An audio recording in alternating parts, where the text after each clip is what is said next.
You're listening to Conversations with Chanda, a podcast that unpacks the community's grittiest, most vexing problems, hosted by Chanda Smith Baker. You have done some work with us, as I understand, with Patrice Relaford and others, and Tony and others, I imagine. I got a whole crew of fam out there. Do you really? Yeah. Tony and him, I love, man. He's such a good dude. And it's so funny because I've done maybe like 4 things with people in the Minneapolis area. And it's just like, folks just reach out. And I'm just so thankful. Folks just have a really good spirit there. So somehow I find myself always coming back to you guys. I don't know what it is. That Minnesota nice acting right, I guess. Yeah. Part of the podcast goal is to really elevate issues that our community is faced with and just really be in discussion with people in the work. I want you to just start out and give us an overview of who you are and what your work includes. And then I want to just talk about what is happening in our classroom. So could you introduce yourself? Yeah. So what up, everyone? My name is Chris Emdin. Currently, my sort of main gig is that I'm a professor of science and education at Teachers College at Columbia University. At that institution, I am also the associate director of an institute, the Institute for Urban and Minority Education. I am alumni Hutchins Fellow and Hip Hop Archive Fellow at the Hutchins Center at Harvard University. I'm an educator at the end of the day.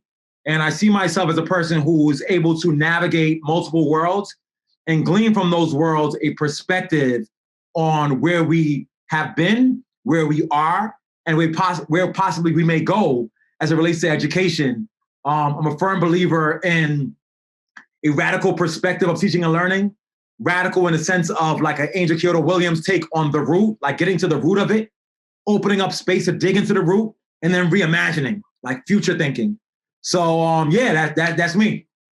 So I'm looking at you, and our listeners might go and look at you. So here you are at our elite institutions that haven't always really been for us. And so you are not just kind of breaking the visual stereotypes of who belongs where, but opening up doors for our young people. I was reminded as you were talking of, I used to run a nonprofit, and we had brought them in relationship with Target, our young students, right? Target. And so they brought some of their African-American leaders to the table. And one of the guys said, I went to school at Harvard, this is for you. And one of our Latino students, afterwards in our debrief said, I didn't know that there were Black people that were allowed to go to Harvard. And I remember thinking, well, Barack Obama, our president, right? But thinking about just the importance of that. So I want to just acknowledge that we still have young people that don't even have access or an ability to vision where they belong. And so I appreciate the visibility of your work and showing them that this is a place of belonging for them too. Yo, that point is so fire, in many ways, right? Because I think it's about representation in the absence of it. It's fine. That's a legitimate point. We've heard that before. And and if young folks are given opportunities to see themselves in certain spaces, then a path towards a possible future might open up. And so when people hear that, they do things like what you did, which is an amazing response, right? For them to have this moment. This is what pains me. What are the conditions in the spaces that's supposed to activate the imagination that inhibits young folks from being able to see those things, right? And how is it not baked into the structure of schooling where not just representation, but active participation is part of the ballgame? Because guess what? There's a young person in the school right now who has been to Harvard 12 times over the course of their academic career, have walked on that campus, been on that campus, talked to folks. They showed up at Columbia. They've had meetings with professors. They showed up from when they were 14, so from 4 to 14 to 24, so that by virtue of just their existence, they don't see that world as foreign to who they are. And then most importantly for me, it's not just about seeing a Black person or a brown person that says, hey, by the way, I went to this school and I'm near. it's also seeing a Black and brown person that has a certain embeddedness in community, despite the fact that they are in these spaces, right? Because oftentimes what we have is, we have Black folks who, they skin folk and kin folk enter into spaces and don't rep where they came from. And so when young folks see those folks, it's like, yeah, I see him, but he's not me, right? Like I see him, but it's a person who's had their authentic selves stripped away from who they are in the pursuance of an identity that's other than the hood I come from. So much more important than representation is a certain representation that's attached to embeddedness. You know what I mean? Black lives matter. Yes. Black swag matters as well. And holding those things concurrently in high esteem so that young folks can not just imagine, but be like, could you imagine if he says something that I would say? I don't just see him as something I could aspire to. I see this person as an extension of me. When a person becomes an extension of me, my world opens up, my worldview opens up. And I think, my work in teaching and learning, it's as much about introducing young folks to content areas, but it's about expanding out worldview. Yeah, I mean, I just took my glasses off because I was feeling like amen and all of that. And so when we have young people that see others in their community that they are not relating to, right, because they have left behind or whatever those things are, they still don't see that for them, right? And so when you say that, they don't want to have to leave pieces of themselves behind. Right? They want to stay true to who they are in their community. And they don't want the option, right, that's been presented that in order for you to be successful means that you still can't maintain yourself. It's the false dichotomies that are constructed by the system of education that makes young folks believe that their authentic selves are inherently in opposition to being academic and intellectual selves. That's the thing. And so it's a completely false dichotomy, because if you engage with these young folks in any arena outside of traditional schooling, you find the skill sets that can help, they're inherently equipped to be successful anywhere. Like in my work, I talk about these things I call science-mindedness skills. So I'm a science educator, entomobiochemist by training. And I found in the world of science, there are these particular skills that those who've been able to shift the world of science just have, just by virtue of existence. So for example, being anti-authoritarian. I'm going to ask questions to authority and make sense of things. Keen observation, deeply reflective, thinking in metaphor and analogy. The structure of aromatic compounds could not have been developed unless this dude Kekule was I'm imagining this snake biting his own tail. That's wild, son. That's creative. Einstein was imagine if I was chilling next to this light beam in outer space and it's riding things out, and I tell a story about that and calculate things. So all these creative skills, innovative skills, questioning skills that are the essence of scientific innovation, I find them in hip hop artists. I'm creative and reflective, observing the environment, putting words together, metaphor, analogy. And I'm yo, fam, if you could write bars, you could be a nuclear physicist. And the issue then becomes, not that I'm disparaging writing bars, I still like to rhyme myself. I still feel like I got bars. But none of them disparaging the art or the act of writing bars. The notion that I have more options. This is the thing, the robbery of options to our babies. If you chose to be an MC because that's where your heart speaks, man, be the dopest MC you can be. But if you have the skill set to be anything else, and you're I like that more than MCing, I just want you to have the option to be your fully actualized self. And the fact that we have a system of education that robs young folks of the opportunity to see the bevy of options they have to be excellent. That's why I do my work. That's why I do Science Genius. That's why I do Hip Hop Ed. That's why I'm writing Ratchetdemic. It's about the merging of multiple selves and the pursuance of a future not yet realized, but is right before us. I did a podcast and talked with Michael Vick, right? So, he comes from Newport News, right? He's an athlete. We're always telling young people, that's cool that you're on the field, but you need to pay attention, right? The likelihood of you being successful. So you need to pay attention to this.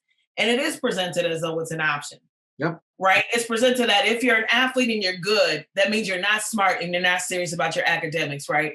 And so I was talking to him about my son played D1 football and the number of conversations I had to intervene on to say, stop snatching his dream. Yes. Telling him that it's unlikely for him to make it. let him dream, because that dream is going to get him to college. It's going to get college paid for. It's going to have him shooting bigger and bolder than what you have envisioned for him. And so why are we doing that, right? So it feeds into what you're saying. You could be, yourself, you can be smart, you can be in the halls of our whitest institutions and make a tremendous difference. Absolutely. And it's emotional violence. And it's emotional violence that's not only imposed by institutions or white folks or political structures. I think it's all of those things, but oftentimes, most imposed by those who are in close proximity to young folks, because they themselves have had their dreams denied. They themselves have had opportunities denied. And so they look at young folks as almost, you ever hear the phrase like broken people break people? Yeah. Hurt people. Like literally what we have in our communities is this abusive relationship where folks who've been broken by institutions enter into institutions and then break young people. And they look at that emotional violence that they impose on young folks as almost a rite of passage for success. Like, if I can break you enough, then you graduate. Yay. But what's the sense of graduation when there's no inspiration? Like there's no thought of possibility beyond that. And I think that we collectively as a community have to do some collective healing work to say that our attachment to systems that tell us that they are the only ones that can grant us affirmation, value, success, and that those things cannot be created by ourselves. Like even the notion of like wealth, right? Yeah. There's this perception that wealth is monetary. Listen, we all like to get the bag. We all need to get what we're worth. If I'm giving my time to something, it's almost like if I'm giving my time to something, you honor me by saying, I think you deserve this. Yes. But the blind pursuit of capital at the expense of humanity is the underlying thing that robs us of our worth. Listen, for me, knowledge of self is wealth. Yeah. I go into any space, and this is not to brag, but I also think it's important for us to share this stuff for folks to hear, because this notion of like blackness needs to be humble is kind of what got us where we are. Like we ain't supposed to stunt. You're not supposed to think highly of yourself. You're supposed to just lowly and go and whatever. Like, nah, I got knowledge of self. It's the ultimate wealth. I hang my head up high and my shoulders back and know that by virtue of coming from Brooklyn and the Bronx and coming through the hood to the halls of academia, I got gifts other folks ain't got. And my wealth is internal. And that will manifest itself in monetary wealth when the season is for it to come. And that young folks need to understand that early. Like, yo, if you know who you are, you know how dope you are, you know what coming from like this community means. Purple Rain that changed the whole world is down the block from you, my G. Like, do you know the producers in this community that have changed the world? So by virtue of growing up in this world, you got that in you, like your jewels, your diamonds is in. When you understand that, the glow up is inevitable. And I think schools, here's the thing, sis. I think schools have to reimagine what they think of as curriculum to incorporate knowledge of self as just as essential as math or English or social studies, if not more essential. Mm-hmm. Okay, so I'm gonna go two different directions. I hope I am not going backwards, but I'm gonna go back to this whole idea of the people that are most proximate to them, because there's stories that you and I automatically know exist that our listeners may not know, right? So I think about the young people that envision going off to school away from their community, and their families say, just go get your generals at the local community college, because we just want to make sure you're safe. That's too far away. You're going to be by yourself. Like you're going to come back and you're not going to be like us no more. It's trauma, man. Trauma gets manifested in various ways. Listen, no adult shall rob young person of the opportunity to activate their imagination. If your vision sees you beyond the local space, our job is to equip them with the tools to be successful in those space, concurrently with a preparedness for what's to come. I think part of the challenge is this, like, a lot of our babies dream of going away, but they have this false notion of what going away looks like. And they don't have folks in their circle to make them aware of what they should be prepared for, like the traps. Like sometimes you go away, it's a setup. For example, young folks go away to school, get a credit card. Them cats is predators right on campus, particularly for Black and brown bodies, where we know assault on our finances is a chief piece of how we could never get put under this. Like, your mama got a bill in your name, you poor. So these are things that our communities are dealing with. You go, you get no one told you this, right? So you go, you get your credit card. You run up your credit card. You're ruining your credit. Then you could have got a job. You're like, nah, I ain't gonna get this job on campus. I'm gonna get this, I'm gonna just take out this loan because they're gonna take care of that. Them cats want their loan money back. You go into the space, you have imposter syndrome. You feel like, I'm prepared for this. So now your self-doubt inhibits you from being successful in the school. You're like, who can I hang out with? I'm just gonna do social clubs. You get too social. So like the dream of going away is a beautiful dream if you're prepared for what the landscape is of where you're dreaming to go. You know what I mean? Yeah. And I think that we have to inform young folks. Now, on the other hand, I'm gonna say something that I don't know if you're gonna agree with, sis, but I'm gonna say it. If I stay local and I got the playbook, I could also change the game. Like, look, I go to community college, for example. I ball out, all A's, smash it, because it's local, it's close. Now, I'm not close, so I could be close to my folks at home. I am close because I'm playing the long game. The long game is I stay at the crib. I can stay with my moms and them. I ain't got to get much tuition. The tuition here is dumb low. Work, pay that off. No student loans. I smash this out for these 2 years and get this associates. They paying for my bachelor's. Boom. Yeah. I go a little further away for these bachelors. Now the Ivy Leagues is calling me to pay for my master's. So it's like, my thing is that it's important for us to tell young folks that there are multiple options. But if you get the playbook for both, you can find success rather than romanticize one over the other, and then you end up broken anyway. Yeah, no, I mean, I totally agree with you. And I think my point was more to the family members that are like raining on the dream, right? Like not figuring out in partnership with their young person how we can get you there and get you prepared, but they're afraid of what going away would mean to their relationship, right? Like that imposter syndrome of like, they're going to go away and get a degree and I don't have one. And all of that other sort of trauma that shows up was really more my point. Because I'm sitting to you right now on the north side of Minneapolis. I'm sitting about 8 blocks from where I grew up. My husband is 3 blocks from where he grew up. We both went to school right in the neighborhood. So I think that, and I think that's the other thing is that, I'm from 55411, the zip code that gets most discussed in terms of problems to solve and schools to fix and students to prepare.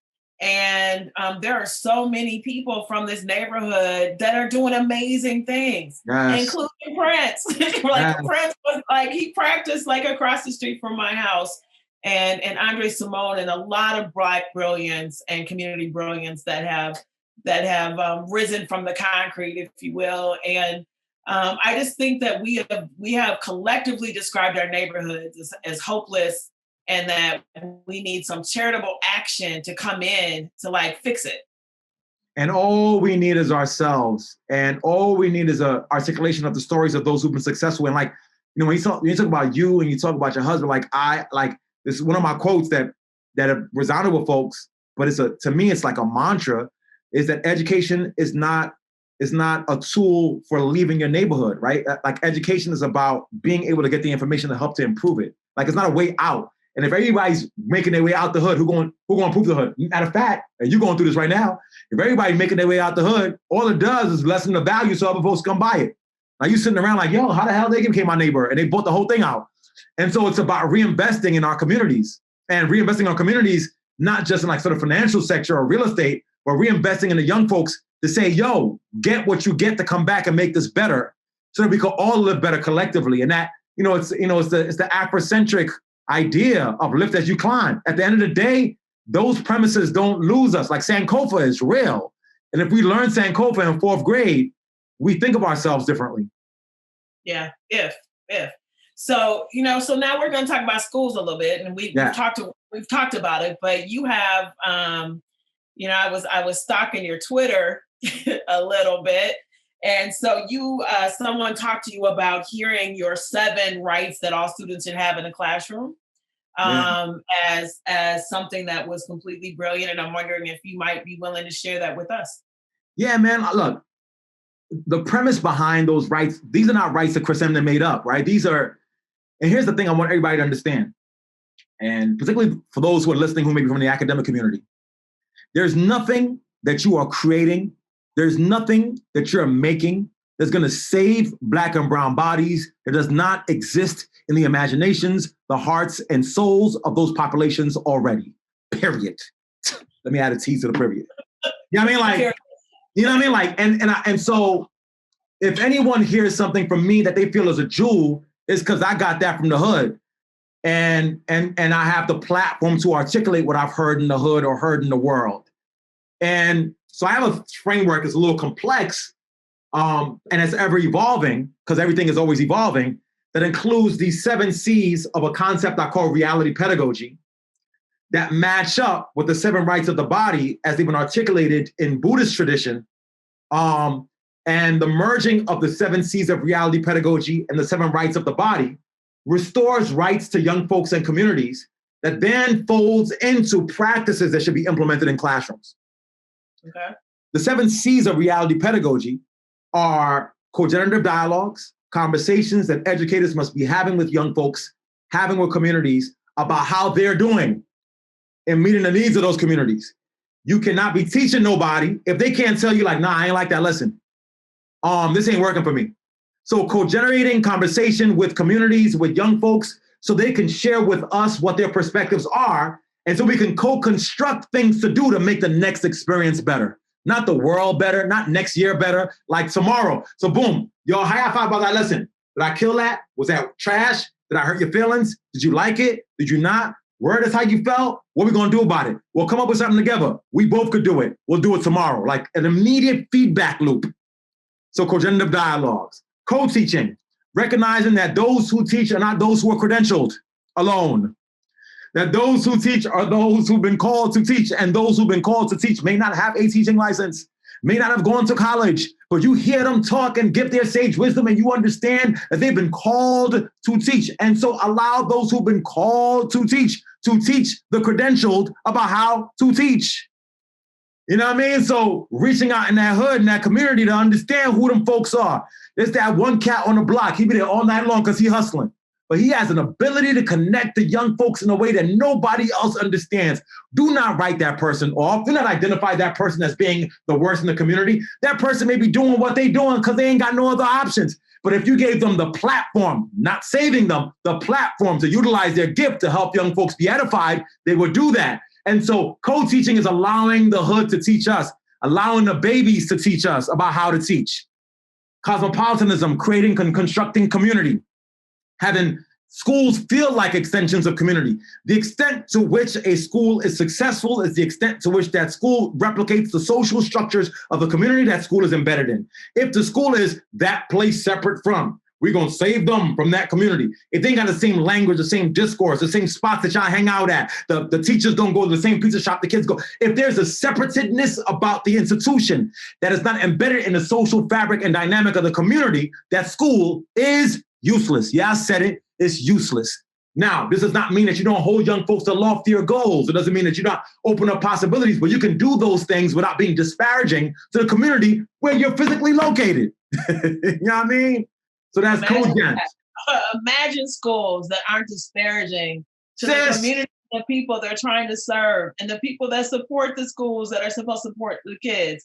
That they can talk about them as though they're an asset and not a problem to solve. Can you imagine that? Yo, you know, I'm not even gonna get through all these C's, because if I did, like, because you and I could just talk on that. And here's the thing. Why does it take the activation of the radical imagination to do what is right to do? Like, sometimes my heart hurts that I have to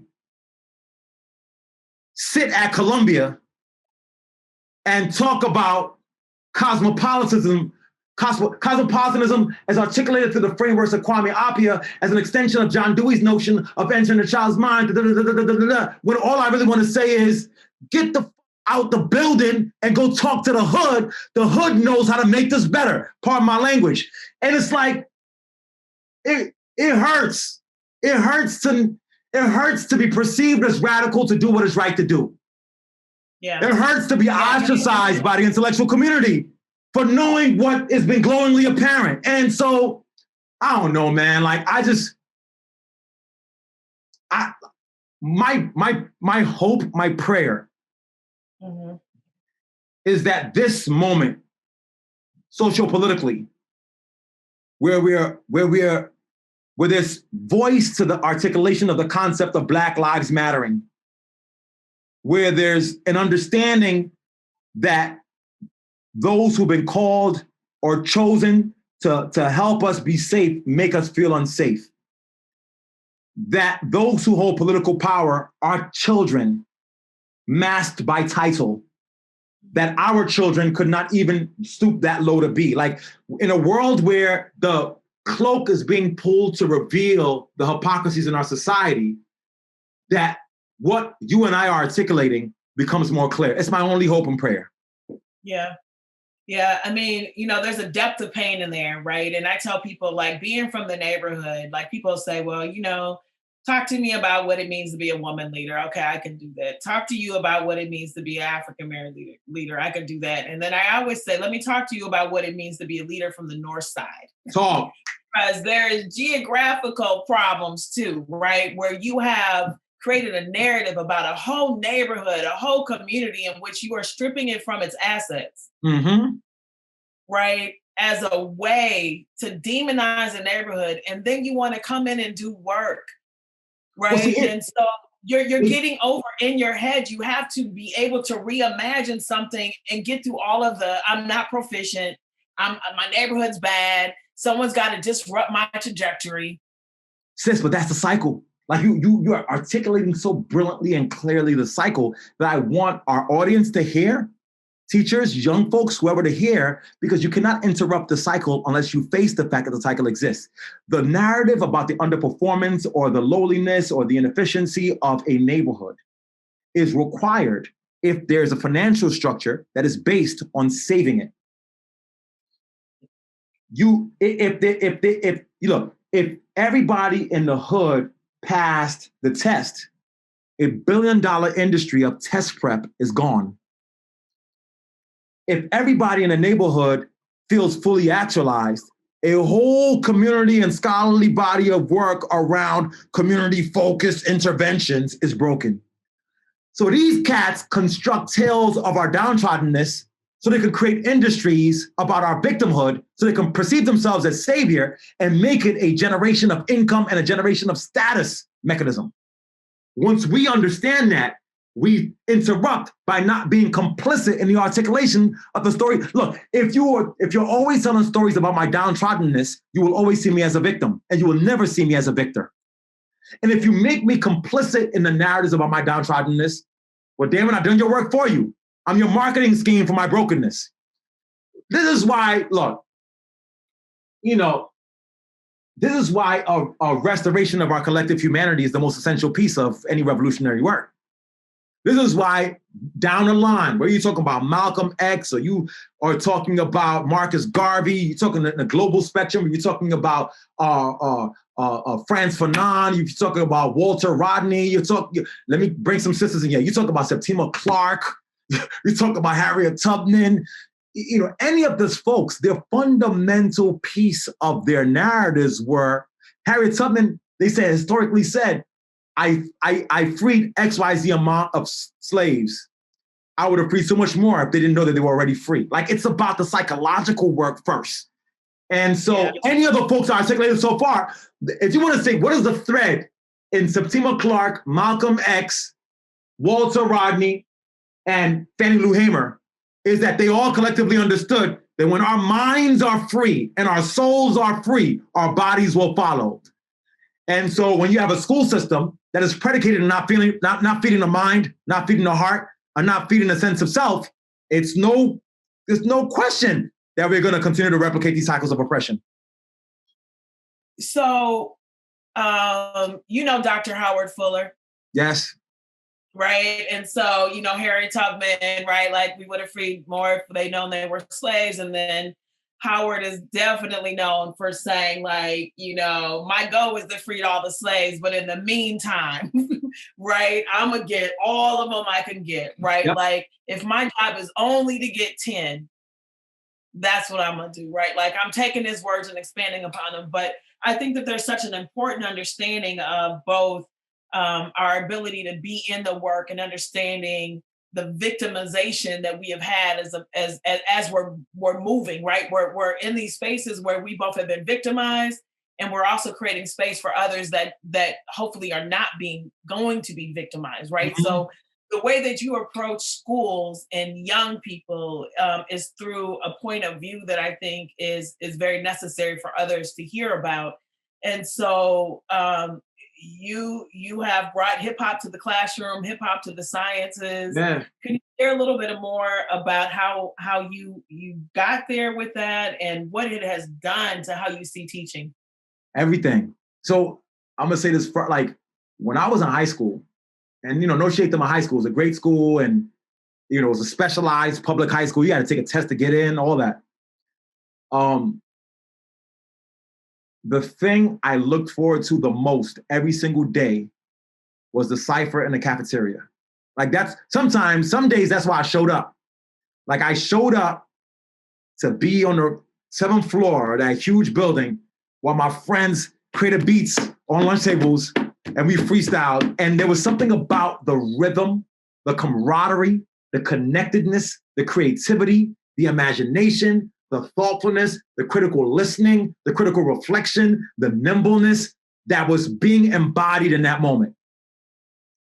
And I, as an educator, recognize that those same things are what connects young folks to education, and that those things in particular are essential in the sciences. And I also understood, and I came to understand, that hip hop artists are the evolution of the African griots and storytellers, that our communities have always had folks who put words together to construct narratives that makes the soul feel free. And our people have always had slaves on slave ships banging chains against the hulls of ships to collective rhythm to escape the oppression of that space. That on the shores of West Africa, they were hitting talking drums to tell stories and narratives and position themselves in circles the way that contemporary hip hop artists do in ciphers. And when you understand the magic of the extension of the spirit of Blackness over time, when you understand that on the shores of West Africa or in the hood in Philly, it is brothers and sisters getting together to rhythms to make words and rhyme and tell story. I understood then that this was a part of our collective DNA. As a scientist, I could also recognize that epigenetically, we're epigenetically pre-coded to respond to rhythm. It's a piece of who we are, and words and prose. And so I understood then that if our babies were underperforming in classrooms and underperforming in science classrooms, it wasn't a function of their absence of their intelligence. It was the absence of the simplicity, the absence of complexity in the approach to the delivery of information in school. Now, I want you to make it's important to make that distinction. It is not that the young folks were not able to rise to the expectations of schools. It's that the schools were so simplistic in their methods of delivery, it could not capture the complexity of the ways our kids needed. It's like, can you say that one more time for the listeners in the back? I'm gonna try, sis. Yeah. It's never been that our babies are not able to rise to the high expectations of schools. It is that they find it difficult bending to the unitary, rudimentary methods of the delivery of information of schools. Like I'm operating on here. Y'all want me to just sit down and take notes? Yeah. So damn boring. So damn disengaging. Yeah. Like the kids are saying to the teachers, like, so where's the artistic piece? Like, when am I moving my body? When am I reflecting deeply? When am I being creative? When am I drawing connections? Like they are neuroscientifically operating on such a higher plane that is challenging to divorce myself from my high thinking, to low myself down to just taking notes and listening to you. And so all I'm doing with the hip hop approach is challenging schools to catch up to where the hood already is. Like, listen, y'all, we rhyming, freestyling, got rhythms, making connections, drawing connections, thinking forwardly. Like, how about y'all consider something a little bit more advanced for once? And as the schools slowly start catching up, they're getting closer to match up to the interests of young folks. They're not there yet because the young folks are still operating on a higher plane. And so in my work, we've had young folks, and I had a kid literally write a rhyme about the whole damn science textbook, which required then reading the textbook. Mind you, he wouldn't do 3 pages of homework before because it wasn't functioning on the intellectual stimulation plane he was at. And now he's smashing the test through these bars because these bars is heavy, my G. And so for me, it's training teachers and training schools to catch up to the intellectual veracity of Black and brown folks, and utilizing hip hop as a catalyst for that process of catching up. Yeah, so let's unpack that just a little bit, right? Because number one, you reminded me as a student, at North High School, and granted, I was in an advanced program, but I was not a great student, right? And the classes that weren't necessarily advanced, I wasn't necessarily sitting in them, right? I would leave, right? So I'm leaving, and I remember having a long conversation with my dad, and he's like, "So let me get this right. You're leaving the class. You're skipping class, yes? You're skipping class to go to the library." Yep. Why? Because I love to read, right? And I can find more in these books, and I get more from the librarian who's engaging me while I'm not in class and giving me books about the class I'm supposed to be sitting in. And I'm getting more information from doing it this way than I would have if I would have sat there, right? So I'm going to recognize that I probably should not have been that student, but what I'm saying to you is that I will often say to people, I was a smart kid that was in a school that didn't recognize it. Facts. That's a whole word. And there's a lot of them, right? And as my mom, and I recently lost her, but saying, and she's like, you need to be reminded there's a lot of smart people that are sitting in jail. Right? There are brilliant people that did not have the opportunity or the nurturing, and we confuse that with them not being brilliant and smart and capable. Right? Like there's other things that are at play here. And so when you are talking about... Hey, sis, can I cut you off real quick? I know you had a question. I just want to, that's how I move. Yeah. I wanted to stop for a second. And could you just take a deep breath with me in and out and in one more time? Out, in, and hold it a little bit.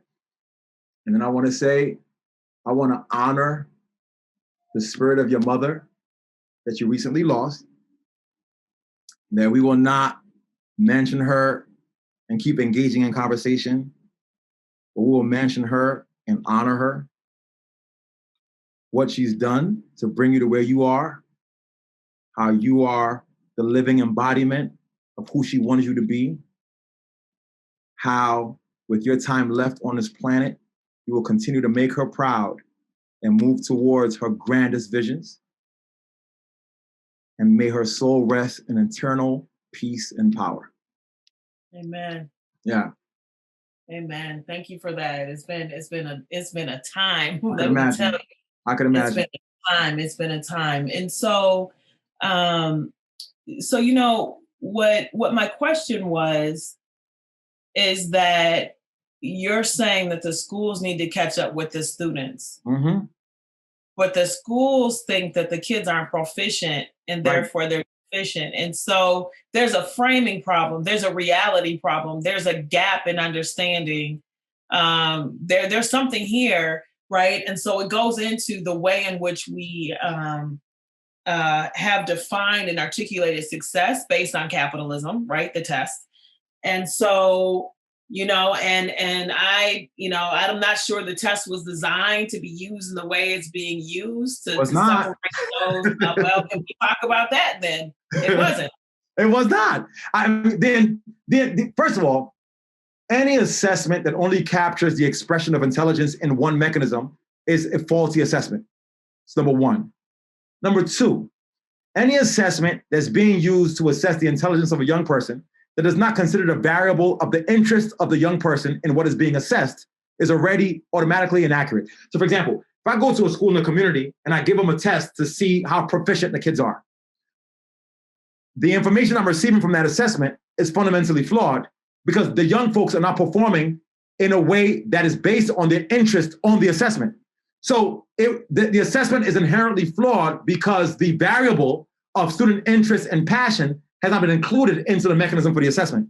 So, because here's the thing, even an assessment let's say you're like, okay, this is the assessment. We acknowledge that it doesn't capture the complexity of the experience. We recognize that it's inherently biased against different ways of knowing and being. But let's just say the kid's got to pass the test though. Yeah. Even in that instance, the method of the preparation of the young folks for the information of the test inhibits them from being able to showcase their full intelligence on the test. You know what I mean? Like, so then the variable has to be their interest. Then the pedagogy then must shift. So the pedagogy then has to shift. If without a pedagogical shift, you cannot capture accurately the content knowledge of the person who's taking the assessment, is what I'm saying. And I think all these nuances are just absent from the discourse around how we equate intelligence or lack thereof. The whole joint is just flawed. Another thing is like, yeah, I mean, it's broke, fam. It's broken completely. And for me, it's like what it does to the ego to a young person. So first of all, they don't want to take the test. Then they take it, and then everybody says it's the be all and end all. This tells you who you are for life. And then there's sort of internal damage that's being done. And I'll tell you this part, which is really intriguing for us to sort of name. Most people who do well on the test, like think about you when you went to school. The kid who smashed all the tests, got all the A's, was perfect on everything. Where are they now? Yo, it's a real question. Let's all ask ourselves that. Like, let's C&D students done. Yeah, let's keep it a buck. The ones that everybody's trying to follow, they're the best at this. They got all 90s, all 100s. Because guess what? Sometimes the kid who finds the most success in traditional schools is not the strongest child. It's the one that's most complicit to identifying and naming and performing somebody else's norm. I would argue the weakest kids are oftentimes the most successful. Oppress me more. Give me more information. Let me just do what you say. Let me spit it back out. No. Now I got a 90. You know how many valedictorians I know that have dropped out of school, switched majors, can't figure themselves out? They spend their whole entire life being affirmed, not for thinking critically, not for being smart intelligence, but for regurgitating somebody else's information and playing passive. And I got a whole paper about this, but I'll save it for another time. And that's just in our own lifetimes. But let's also think about this historically. Anybody who's done anything to change the world, let's say you're into tech, you talk about the Gateses, or you're talking about the Einsteins, or you're talking about whoever they are. None of them cats was great at school because we've learned really quickly that school is about teaching folks how to be docile, teaching folks how to be able to memorize and spit back out. And by the way, why are we still teaching kids to memorize stuff when we all got iPhones and we can just Google whatever the hell we want? The skill set at this point is creativity, application, connection, innovation. Memorizing is stupid. This is not going away. This device can give me more information. The first computer is about the size of the room I'm in times 10. This does more than that computer. Why am I bothering young folks and regurgitating something they have direct access to if my intention is not just blind complicity? Mm-hmm. Well, let's go with that, because I have experienced teachers.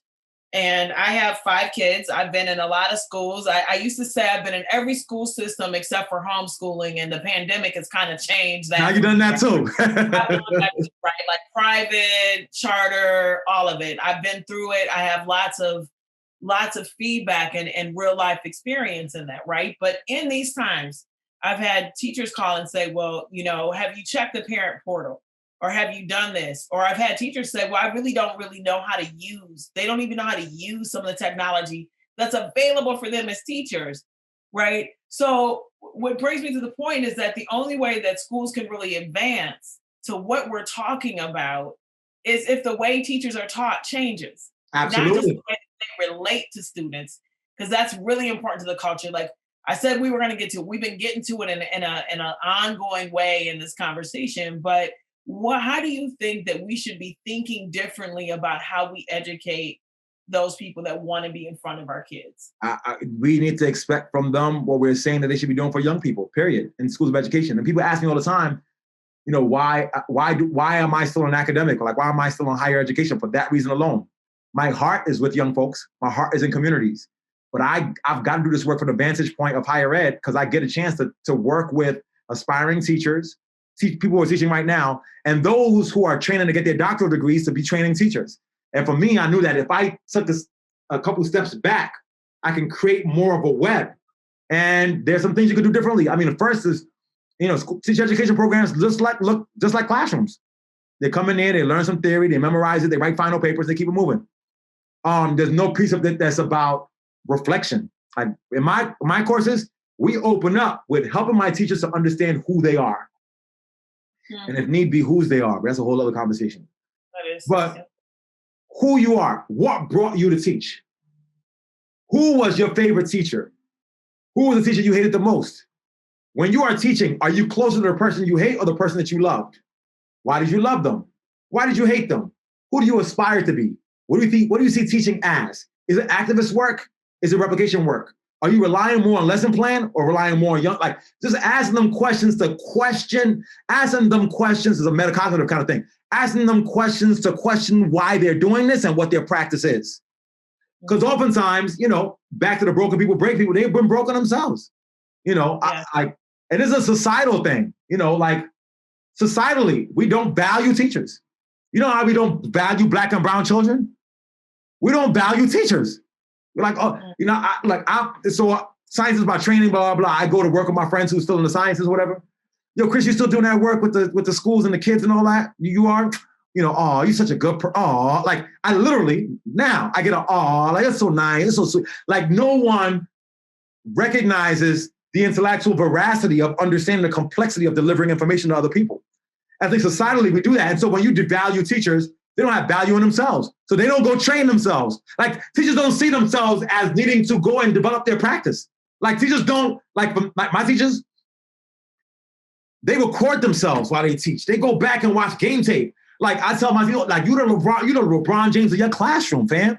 You can't just go practice and go play. You got to go and watch game tape. Oh man, look at that point right there. I could ask that question. I could ask this question instead. Then I could ask that person. Rewrite the playbook. Like you gotta love what you do. Like when I give keynotes, I give a keynote talk.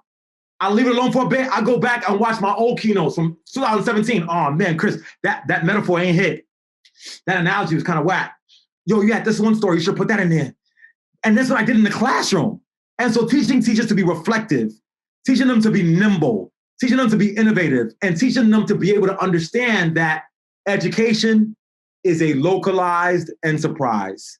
It was never intended to be standardized. Yeah. So when you standardize your teaching, you can't bend it to the kids in front of you. You know what I mean? So that's that one, teacher education.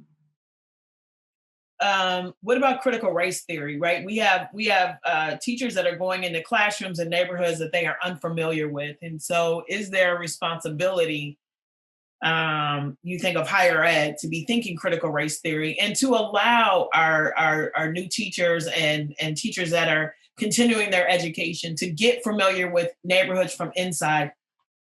Look, I absolutely agree. The folks I love the most in the world are academics in that world. Oh boy, you hear my son? Yep. Malcolm, can you give Daddy about 5 minutes, please? A little bit longer than 5. Thank you, son. Of course, his name is Malcolm. Oh yes, it is. Look, I give him. His name is Malcolm Xavier. Oh wow, Malcolm X! I'm loving it. All of it. Yeah. Critical race theory. Yeah. So the folks I love the most have constructed these amazing theories about education, truly. And I firmly believe that teachers need to be aware of institutional racism. They need to be aware of critical race theory. They need to be aware of white guilt. They need to be aware of all those dimensions of how race has constructed their identity and how that might play out in the classroom. I'm gonna say something a little radical here with you though. That work, in the absence of what to do with it, is dangerous. I don't want my teachers deeply aware of critical race theory and then holding on to all this white guilt and angst, and then I go unleash them on my babies. Yeah. I need you to understand critical race theory. I need you to understand the role of whiteness. I need you to understand white supremacy. Then I need you to understand what you do pedagogically to address that every single day. Because otherwise, listen, we got a whole bunch of teachers right now. Oh my gosh, anti-racism. Oh my gosh, I'm bad. Oh my gosh, I'm carrying on myself the depths of my ancestors and grandfathers and blah, blah, blah. And then they go in the classroom to a bunch of black kids and pensive and can't connect and they suck. So awareness of the frameworks is not enough. Awareness of the frameworks and then arming them with strategies to be able to implement practices to undo those histories is essential. And I think collectively in the world of education right now, because education, they move in waves. Like this stuff is so hot, like anti-racism, cultural relevance, critical race theory. Like, you go into an education conference, you throw a quarter, you're gonna hit somebody who says critical race theory 15 times. And while I appreciate the progress, we have to understand how that introduction to the theoretical work without emerging in the authentic pedagogical daily work can do violence on young people and do violence on the teacher. And the people they work with. Absolutely. Absolutely. Yeah. So, our time is nearing its end and we didn't get through all the C's. So if someone wanted to go and find the other 4 C's, where would they go? Thank you, sis. So y'all, I wrote a book. The book is entitled For White Folks Who Teach in the Hood and the Rest of y'all too. It is available wherever books are sold. So if that's your local bookstores or, your Amazons or wherever else. So please do that. And I will say this, I've written a book entitled Ratchetdemic. And Ratchetdemic, which in many ways puts in word and much more detail and nuance some of the major concepts that we discussed today. Yeah. If I asked you if you would send me a signed copy, would you do that? Done and done. Oh, awesome. Awesome. I'd like to be able to have that on my shelf behind me. That's love. And with me.